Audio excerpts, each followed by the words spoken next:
안녕하세요. 반갑습니다. 방문해주신 분들 너무나도 감사합니다. 이 상한가릴리 유튜브 채널에서는 시장에 100% 존재하지 않아도 높은 확률의 종목들과 전략들은 존재한다는 설명 드리고 있는데요. 주식시장에서 최근 뉴스 분석, 똑같은 테마더라도 똑같은 이슈더라도 분명히 오늘 최근 나온 뉴스에 따라서 주식의 방향성이 갈립니다. 그래서 최근 뉴스 분석을 통해서 한 끗 다른 시선으로 여러분들께 새로운 관심 종목과 공략 방법들을 제시해드리고 있습니다. 제가 오늘 준비한 주제는 천조 원전 수출 세계 독보적 기술로 진짜 무서운 상승 파동 이 기업이 주도합니다라는 주제로 오늘 영상을 준비했습니다. 영상 끝까지 시청하시면서 이 기업이 어떤 기업인지 어떤 타이밍에 공략하셔야 되는지까지 알아가시면 좋을 것 같아요. 추가적으로 제가 여러분들께 더 좋은 도움을 드리기 위해서 제가 무료 자료집을 나눠드리고 있는데요. 2023년도 유망업종 자료집이라 보시면 될 것 같고요. 해당 무료 유망업종 자료집은 제가 정말 34페이지에 달할 페이지로 제가 저희 팀에서 직접 만들었습니다. 해당 자료집만 보셔도 2023년도에 마음 편하게 주식 투자할 수 있는 가져갈 수 있을 만한 주식들 준비해 놨으니까 해당 무료 자료집 받아갈 수 있는 방법도 영상 마지막에 준비해 놨으니까요. 끝까지 영상 시청해 주시면 좋을 것 같습니다. 자, 그럼 본격적으로 오늘의 영상 시작해 보도록 할게요. 최근에 원자력 발전된 관련된 이슈, 이런 이슈를 보시는 분들은 이런 뉴스 보셨을 겁니다. 바로 윤석열 대통령이 지금 현재 다보스 포럼에 가서 발언을 한 건데요. 한번 간단하게 보죠. 윤석열 대통령 지금 현재 전 정부를 비판하며 우리나라 원전 추가 건설할 것이라는 얘기했습니다. 원전 추가 건설한다고? 대박이죠. 한번 보겠습니다. 윤석열 대통령의 세계 경제 포럼의 글로벌 복합위기 극복 방안으로 국가들 사이의 협력 강화를 강조했습니다.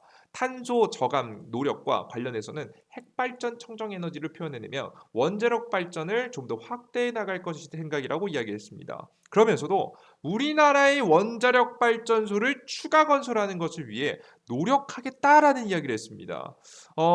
굉장히 의외죠. 밑에 얘기는 수소 얘기고요.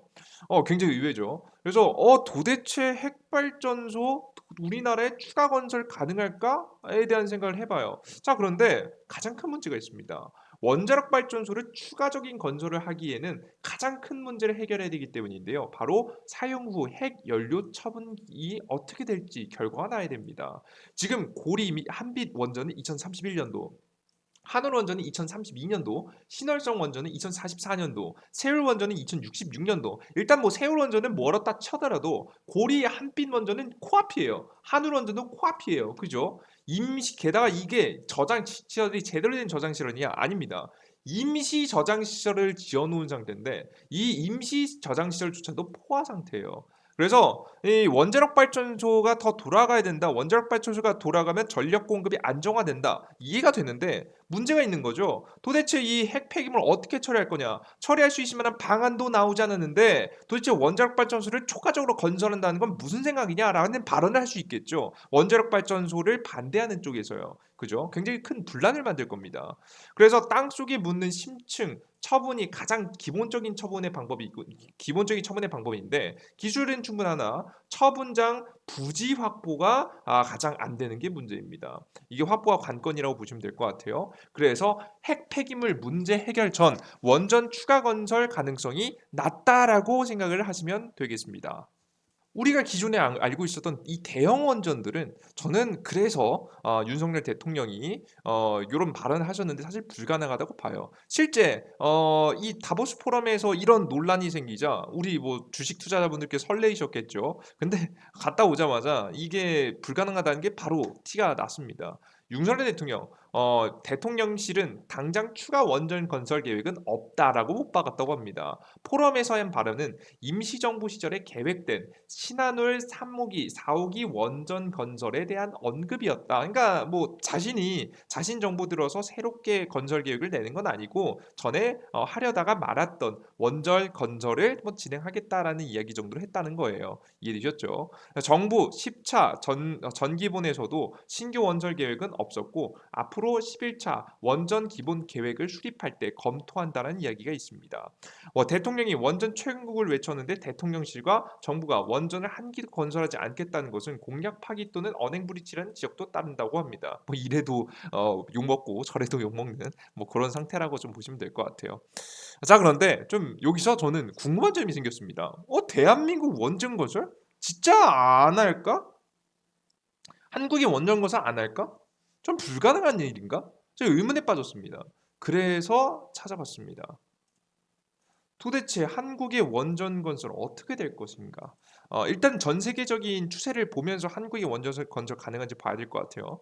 제가 전 세계적인 원전 건설의 현황을 보시면요, 대형 원전을 이제는 더 이상 많이 짓지 않고요, 소형 원전을 짓는 중입니다. 그러니까 이미 원자력 발전소를 많이 지었었던 뭐 프랑스라든가 아니면 뭐 한국도 마찬가지고 미국도 마찬가지고 이제 다양한 원자력 발전소를 기존에 지었었던 선진국들은 대형 원전을 추가적으로 늘리기보다는 소형 원전을 기술을 개발을 통해서 요것을 통해서 전력을 생산할 준비를 하고 있다고 합니다. 원전 크기는 대략 100분의 1 이하 수준으로 축소된다라고 좀 보시면 될 것 같고요. 실제 소형 원전의 장점은 사고 확률이 1000분의 1 수준으로 줄어듭니다. 뭐 이런 얘기를 뭐 여러 와닿게 말씀드리면 도시 한가운데 지어도 될 정도로 안정합니다. 그리고 순행식, 공냉식이 모두 가능합니다. 이게 뭔 소리인지 하시겠지만 보통 원자력 발전소는 보통 호수 주변에 짓거나 아니면 바다 주변에 짓는 게 가장 대표적입니다. 왜? 원자력 발전소를 식혀줄 수 있을 만한 물이 필요하거든요. 그래서 장소에 한계가 있었는데요. 이런 공냉식이 가능해지게 되면서 장소의 한계가 없어졌습니다. 장소의 한계가 없어지면 뭐가 장점이냐? 뭐 이게 북극에도 갈 수 있겠고요. 뭐 남극에도 갈 수 있겠지만 가장 중요한 건 사막에도 갈 수 있겠고요. 혹은 우주에도 갈 수 있겠고요. 그죠? 혹은 그것이 아니더라도 바다 위에도 떠 있을 수 있겠죠. 그죠? 실제 전기 사용지 그리고 전기 사용지하고 생산지가 멀어지면 멀어질수록 보통 이 송전탑을 통해서 연결해서 지금 뭐 생산지가 여기라고 한다면 사용지가 여기라고 해볼게요. 그리고 사용지가 뭐 여기에도 사용지가 있다고 해봅시다. 용지. 이거 전기가 옮겨갈 동안 그냥 가만히 있는 게 아니라 전력 손실이 생깁니다. 그래서 생산지하고 사용지가 가까우면 가까울수록 좋은데 이렇게 장소의 한계가 없어지게 되면은 전기 사용지를 가깝게 지을 수 있어서 자연스럽게 전력 손실이 적다. 전력의 효율이 증가한다고 보시면 되겠습니다. 그리고 바닷물을 식수로 전환도 가능하게 됩니다. 그래서 요거를 이용해서 전에 중국 같은 경우에는 어떤 일도 있냐면요. 이제 중국에서요 원유를 시추할 수 있을 만한 곳이 있는데 다 바다에 있어요. 중국은 원유 생산량이 자국이 많은 양이 나라가 아니잖아요, 그죠? 그 전에는 이걸 발견이 되더라도 생산이 안 했습니다. 원유를 뽑아내지 않았어요. 바다에 있기 때문에 너무나도 많은 지금 이제 비용이 들었기 때문이죠. 그 전에 이 시추를 하기 위해서 드는 전기를 거의 대부분 디젤 발전소를 통해서 짓게 하게 되면 굉장히 비쌌는데 이제는 이 원자력 소형 원전을 통해서 전기를 조달받게 되면서 식수까지 얻을 수 있다라고 한다면 이걸 안 할 이유가 없잖아요. 그죠? 서해상에 그래서 중국이 소형 원전을 중심으로 해서 굉장히 많은 적극적인 개발을 하고 있다라고 보시면 될 것 같아요. 게다가 우리나라에서 가장 크게 문제가 있었던 핵 폐기물도 또 워낙에 소형 원전이기도 하고 소형 원전은 원전 부지에 차지하는 비중이 좀 적습니다. 그러니까 남는 부지들이 꽤 많잖아요. 그죠? 그렇기 때문에 발전소 부지에 60년간 저장이 가능하다. 그죠? 대단하지 않습니까? 그죠? 이런 핵 폐기물에 대한 문제까지도 어느 정도 해결할 수 있기 때문에 소형 원전이 떠오르고 있다라고 보시면 됩니다. 뭐 단점을 꼽아본다라고 한다면 아직까지는 상용화되기 전이고 이게 미국이 가장 먼저 하려고 하고 있습니다. 그래서 출력이 대형 원전에 비해서 아직까지는 기술력이 따라가진 못하고 있습니다. 그죠? 다만 뭐 안전한 걸 생각해 안전도에 대한 비중 우리가 뭐 보통 리스크 관리 비용까지 따져봤을 때는 사실 저는 당장의 출력은 좀 부족하더라도 전체적인 경제성에 있어서는 좀 부족함이 없지 않나라는 생각도 하고 있긴 합니다.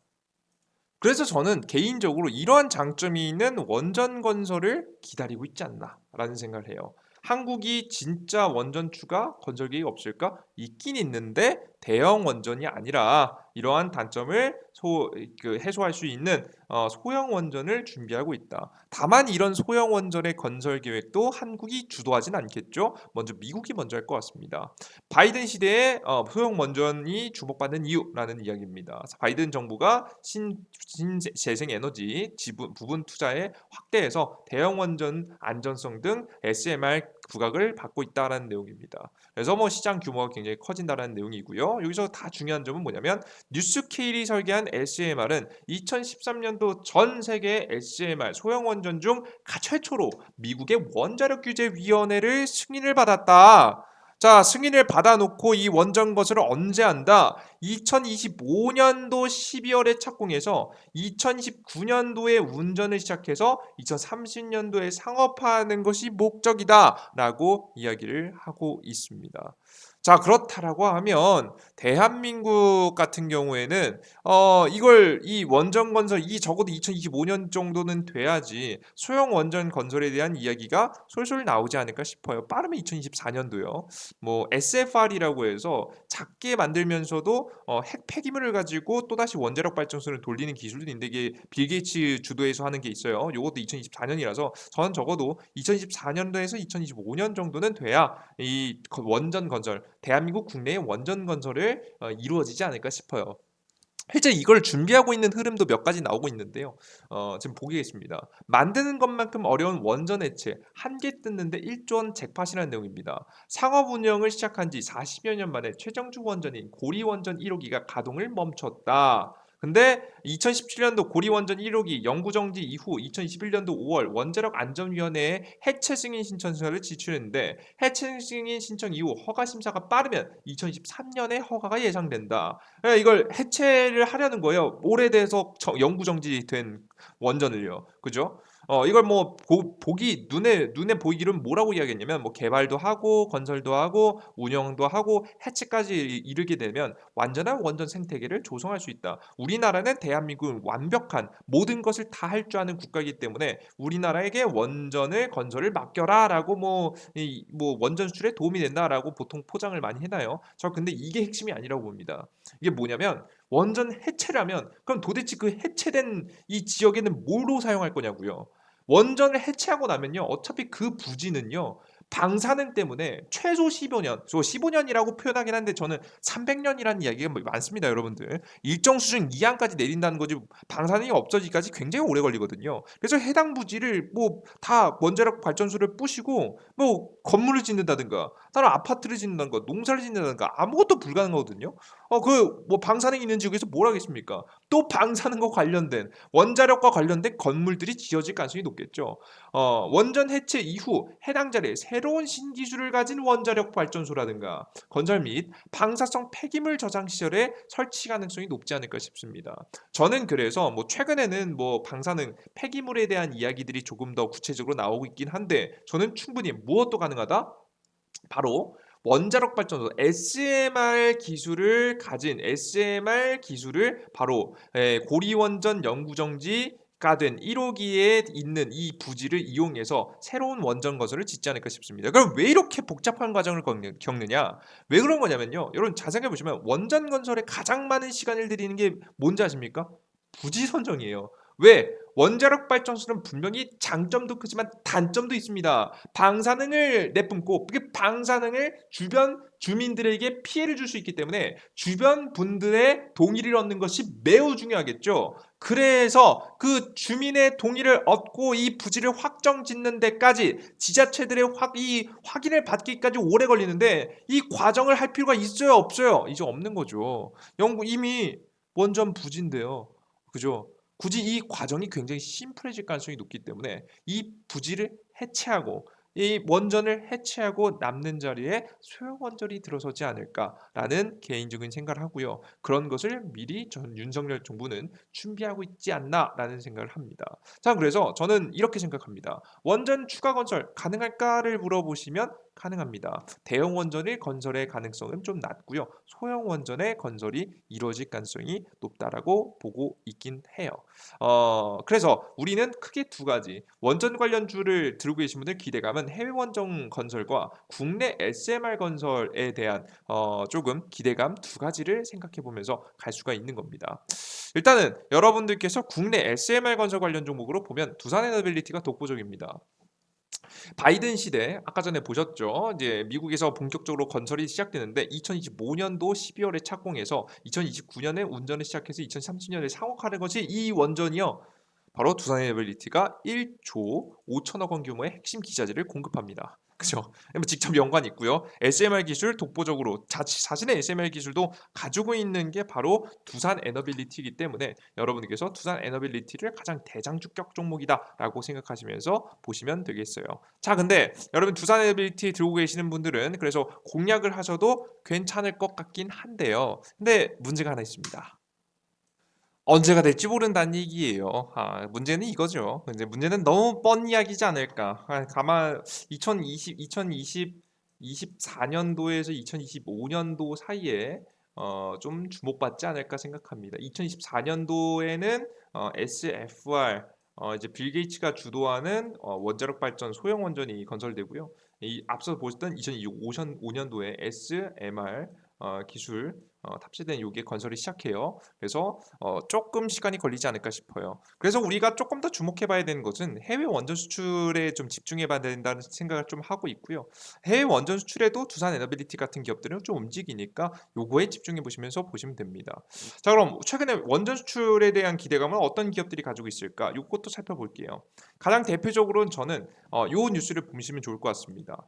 한국 아랍에미리트 원전 수출 협력, 한국이 실패한 수주를 재도전하겠다는 내용입니다. 영국 무사이어드 원전은 2017년도 12월 한전이 우선 협상 대상으로 선정. 그 과거에 선정된 적이 있어요. 근데 이거를 하지 않았습니다. 왜?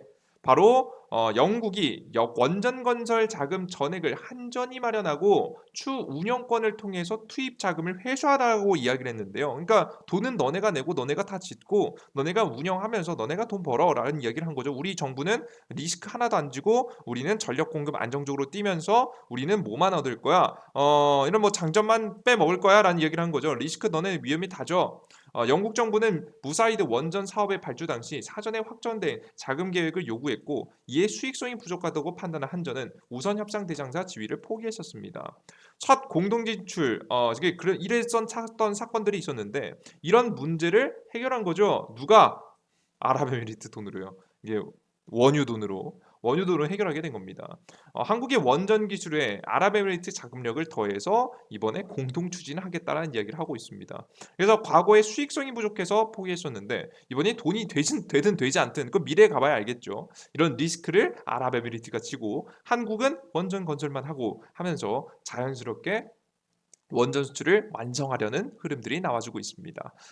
그리고 나중에는 소형 원전 모듈 원자로 핵융합 기술 등 아랍에미리트 한국 기업의 추가 진출도 기대도 된다는 내용입니다. 사실 한국이 아랍에미리트한테 기술을 주고 그 대신에 아랍에미리트는 해당 사업들에 돈을 대주는 이런 구조를 만들고 있죠.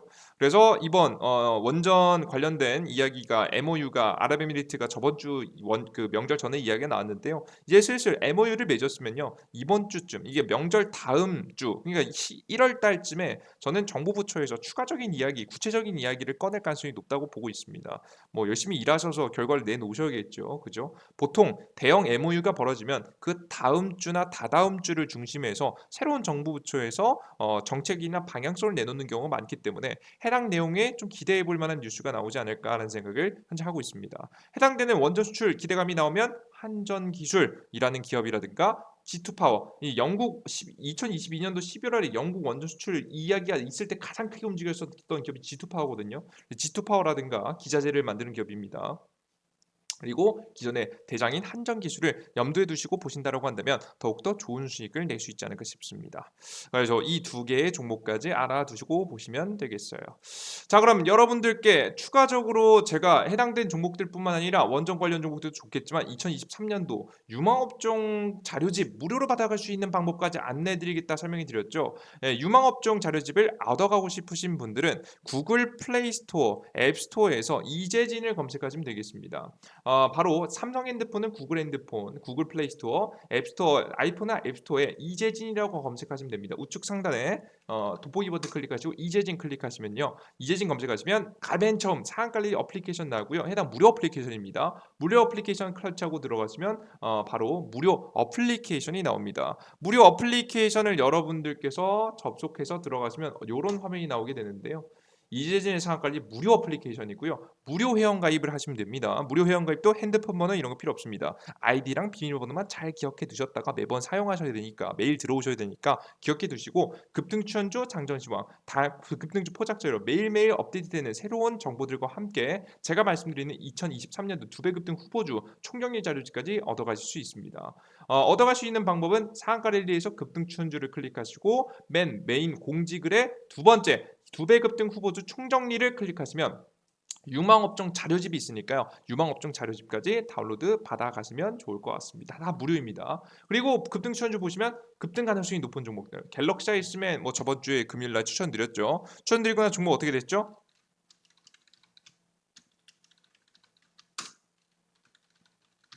어떻게 됐죠? 상한가 같습니다. 물론 모든 종목이 다 이렇게 가지는 않습니다. 조금 빠르게 가는 종목, 천천히 가는 종목들이 있지만 적어도 80% 이상의 승률로서 뭐 여러분께 시장 상황에 따라 좀 다를 수 있겠지만 약수익들 여러분이 욕심만 부리잖아요. 한 2, 3% 정도 수익을 보신다면 여러분께서 충분히 수익을 보실 수 있을 만한 확률 높은 종목들을 제시해드리고 있으니까 관심 종목 받아가시면 좋을 것 같습니다. 그리고 장전 시황을 통해서 이런 시황들들 매일 아침에 장 시작 전에 미국 시장은 어떻게 됐고 오늘 시장의 주요 지표들은 어떻게 됐으며 우리는 어떻게 대처해야 될지 주식시장이 오늘 상승할지 하락할지 우리는 어떻게 대처해야 될지에 대한 내용들을 쭉 설명해 드리고 있습니다. 뭐 간단한 글들을 여러분들께 와닿게 설명해 드리면 해당되는 내용들 특히나 저는 여러분들께 이런 이런 자리에서 현금 비중을 늘리라고 설명드렸었고요. 현금 비중 늘려라. 그죠? 그리고 요런 자리에서 여러분들께 주식을 담아도 되는 단기 저점 자리다라고 설명드린 바가 있습니다. 요런 저점 타이밍들과 현금 비중을 늘려야 되는 타이밍들을 직접 여러분들께 제가 직접 시황글을 통해서 매일매일 보시면 사인을 드릴 겁니다. 알아갈 수 있으시니까요. 반드시 자료집 여기 자료 보시면서 시장에 제대로 대응하고 싶으신 분들은 매일매일 시황글도 보시는 게 좋아요.